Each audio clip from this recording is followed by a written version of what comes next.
میرا سب سے پہلا جو سوال ہے وہ آپ سے یہ ہے کہ امت مسلمہ کو کن مسائل کا سامنا ہے، اس حوالے سے ہمارے ناظرین کی رہنمائی فرما دیجئے تاکہ ہمارے ناظرین مستفید ہو سکیں۔ شکریہ۔ بسم اللہ الرحمن الرحیم، صلی اللہ علی حبیبہ محمد وعلی آلہ وصحبہ اجمعین۔ تمام سنتے کانوں اور دیکھتی آنکھوں کو السلام علیکم ورحمۃ اللہ۔ حافظ صاحب، آپ نے پوچھا کہ امت مسلمہ کو کون سے مسائل کا سامنا ہے۔ جناب، آج وہ کون سا مسئلہ ہے جس کا امت مسلمہ سامنا نہیں کر رہی؟ ایسے ہی بے شک، ہر پرابلم جس طرح کا بھی وہ ممکن ہے وہ امت مسلمہ اس کو فیس کر رہی ہے۔ جی بے شک، اگر آپ سیاسی طور پر دیکھیں تو اس قدر بحران ہے امت مسلمہ میں کہ امت کے پاس کوئی ایک لیڈر ہی موجود نہیں ہے، جی بے شک، جس کی وجہ سے ہم ہر فارم پہ مار کھا رہے ہیں۔ بے شک ایسے ہی ہے۔ امت ہماری دنیا کا دوسرا بڑا مذہب ہے، جی بے شک، اس کے باوجود ہمارے پاس دنیا کے فیصلے کرنے میں کوئی اختیار نہیں۔ بے شک، دنیا کی سیاست میں مسلمانوں کا کردار نہیں ہے۔ بے شک، 5 ویٹو پاورز ہیں، جی ہم دوسری بڑی امت ہے۔ جی بے شک، ویٹو پاورز 5 ہیں، لیکن ان میں سے ایک بھی امت مسلمہ کا کوئی ملک شامل نہیں ہے۔ جی بے شک ایسے ہی ہے۔ اگر ہم معاشی حوالے سے دیکھیں تو ہمارا بحران اس قدر زیادہ ہے کہ امت مسلمہ کے اکثر ممالک اگر دیکھے جائیں، جیسا کہ ابھی ہم پاکستان کی بات کر لیں جی تو اکانومیکلی ہم تو ڈیفالٹ ہو چکے آلموسٹ۔ بے شک، تو بہت سارے ممالک جو ہے مسلمانوں کے ہیں، وہ جنگ و جدل کی وجہ سے، باہمی الجھاؤ کی وجہ سے، غیروں کے لائے ہوئے طوفانوں کی وجہ سے جی اکانومیکلی وہ ڈسٹرائے ہو چکے ہیں، جی تباہ ہو چکے ہیں۔ ان کے پاس اتنے وسائل نہیں ہیں کہ اپنی تمام جو ان کی قوم ہے، جو ان کے افراد ہیں، ان کو 2 وقت کی باعزت روٹی بھی دے سکیں۔ اللہ اکبر، اگر ہم بات کریں کرپشن وغیرہ کی، جی تو جتنی کرپشن اس وقت ہمارے اندر آ چکی ہے، جی بے شک، شاید آپ کو کسی قوم میں، کسی ملک میں، کسی غیر مسلم جی فرد میں ملے جتنی ہمارے اندر سرایت کر چکی ہے۔ اب آپ دیکھیں نا، ہمارے ملک کی ہی بات کر لیں، پاکستان کی بات کر لیں، جہاں پہ ہم بیٹھے ہوئے ہیں، جی اللہ تعالیٰ اس کو صبح قیامت تک قائم اور شاد آباد رکھے۔ ثم آمین۔ لیکن اگر ہم کرپشن کی بات کریں تو اس کے رگو پے میں سرایت کر چکی ہیں۔ جی بے شک، ایک 4 کلاس جس کو ہم عام لفظوں میں چپڑاسی کہتے ہیں، جی وہاں سے لے کے ملک کے سپریم لیڈر تک، جو پرائم منسٹر پریزیڈنٹ ہوتے ہیں، وہاں تک کرپشن نے اپنے پنجے اس قدر گاڑ لیے ہوئے ہیں کہ کوئی اس سے صاف ستھرا نظر نہیں آتا۔ بے شک ایسے، اگر ہم بات کرتے ہیں مہنگائی کی، تو مہنگائی کا طوفان ہمیں پاکستان میں لوگ بھوک سے مر رہے ہیں، جی لوگ خودکشیاں کرنے پہ مجبور ہیں۔ بے شک، اگر ہم بات کرتے ہیں کہ ہم قوموں کی زندگی میں جی ہم نے کیا دیا ہے لوگوں کو، قوم کو، ملک کو، دنیا کو، آج مسلمان امت کیا دے رہی ہے؟ جی تو کیا دے گی بیچاری؟ اس کے پاس اپنے حالات ہی ایسے ہیں کہ اپنے لیے ان کے پاس کچھ نہیں۔ ہمارا علم کے کسی فیلڈ میں کوئی خاص کردار آج کے زمانے میں نہیں ہے۔ جی اگر آپ ٹاپ 100 نہیں، top 300 universities of the world جی ان کا ریکارڈ چیک کریں، شاید آپ کو ایک بھی مسلمانوں کی یونیورسٹی نہ ملے۔ بے شک، اگر حالات علمی گراوٹ کے یہاں تک پہنچ چکے ہیں تو ہم حفظ کس بات پہ کریں کہ کون سا مسئلہ ہمیں پیش نہیں ہے؟ جی بے شک، ہم ہر طرح کے مسائل میں جکڑے پڑے۔ اگر ہم اتحاد کی بات کریں تو جتنا اختلاف اس وقت ہم نے اپنے اندر ڈال لیا ہوا ہے ہر طرح سے، اتنا اختلاف تو غیر مسلموں میں نہیں ہے۔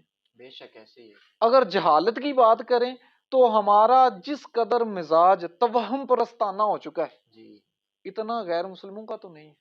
ایسے ہی ہے ڈاکٹر صاحب، بالکل ایسے ہر فارم پہ ہم پیچھے کھڑے ہیں، جی ہر طرح کے مسائل کا ہمیں سامنا ہے، جی تو ہم کس کس درد کا روئیں گے؟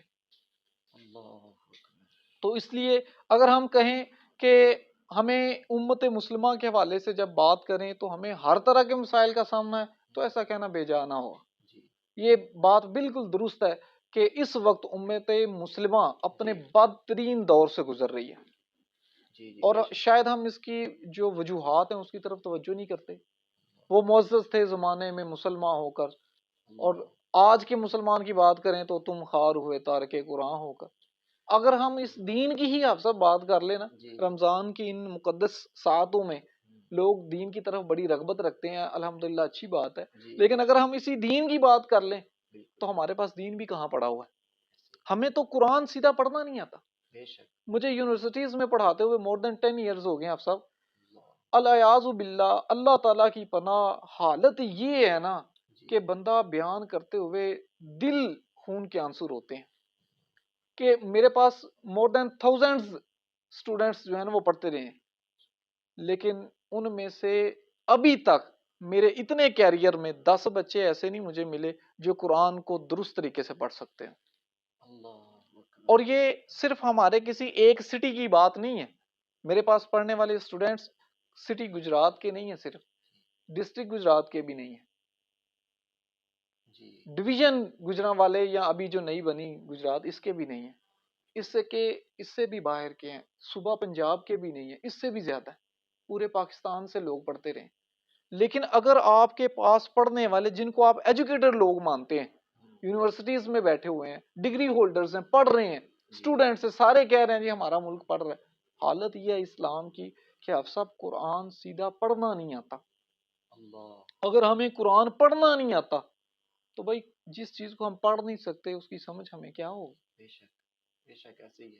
علمی گراوٹ اگر ہم دین کے حوالے سے دیکھیں تو وہ اس حد تک پہنچ چکی ہے کہ جو دین کا مرکز ہے، جہاں سے دین کے تمام سوتے پھوٹتے ہیں، ہم اس کو پڑھ نہیں سکتے. اور اگر عمل کی بات کریں تو عمل کی تو بات میں کہتا ہوں کہ اس حال گراوٹ میں پہنچ چکے ہیں کہ امت مسلمہ کے لوگ، اگر آپ چیک کریں نا کسی جگہ پہ کلاس میں چلے جائیں، کسی اسکول لیول پہ، کالج لیول پہ، یونیورسٹی لیول پہ، تو بچوں سے پوچھیں جی نماز، جی تو 5 وقت کی شاید کو بچہ ملے آپ کو جو 5 وقت کی نماز جی پڑھتا بے ہو. شک ایسے ہی ہے ڈاکٹر ایسے ہی. تو ہم یہ حقوق اللہ کی بات کر رہے ہیں. جی اگر حقوق العباد کی بات کریں تو ہمارے لوگوں سے سب سے زیادہ تنگ ہمارا ہمسایہ ہے. جی بے شک. ہماری زبان اپنے قابو میں نہیں ہے، ہمارا ہاتھ اپنے قابو میں نہیں ہے. حالانکہ میرے اور آپ کے رسول صلی اللہ علیہ وسلم نے کیا فرمایا تھا؟ المسلم من سلم المسلمون من لسانہ و یدہ. ہمارے ہاتھ اور زبان سے دوسرے مسلمان محفوظ ہی نہیں. حقوق العباد میں بھی ہم بہت گرے ہوئے، حقوق اللہ میں بھی ہم بہت پیچھے ہیں، علم میں بھی ہم بہت پیچھے ہیں، ہم عمل میں بھی بہت پیچھے ہیں، اور ہم ہر برائی میں آگے، کرپشن میں ہم آگے، نشاور چیزوں میں ہماری امت میں، ہمارے اس ملک میں اتنی پھیل چکی. ایک دفعہ میں ایک گاؤں میں گیا تو میں نے ان سے پوچھا کہ یہاں پہ حالات کیا ہیں. وہ کہتے ہیں جی یہ ٹین ایجرز، بچے گاؤں کے، وہ سارے کے سارے نشے پہ لگے ہوئے ہیں.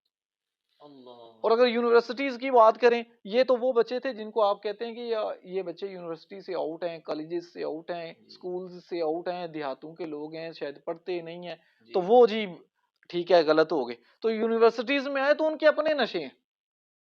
وہ جو دیہاتی لوگوں کو تو پتہ ہی نہیں ان چیزوں کا، آئس کا نشہ کر رہے ہیں، فلاں نشہ کر رہے ہیں، کیا کر رہے ہیں. تو دیکھیں برائیوں میں ہم آگے جا رہے ہیں اور اچھائیوں میں، بلائیوں میں ہم پیچھے رہ گئے ہیں.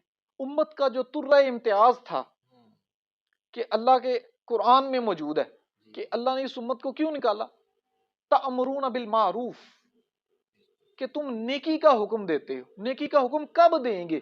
جب خود ہی نہیں کرتے. وتنہون عن المنکر، اور ہم برائی سے کب منع کریں گے؟ جب ہم خود اس میں ملوث ہیں.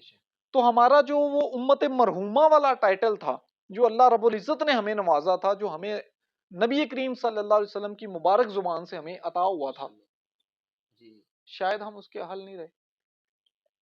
کہ بلائیوں والی کوئی چیز ہم میں اس وقت موجود نہیں ہے، اور برائیاں تمام تر قوت کے ساتھ ہمارے اندر سرایت کر چکی ہیں. تو حضرت وہ کون سا مسئلہ ہے جس کو امت اس وقت فیس نہیں کر رہی؟ جی بے شک ایسے ہی. تو یہ سارے کے سارے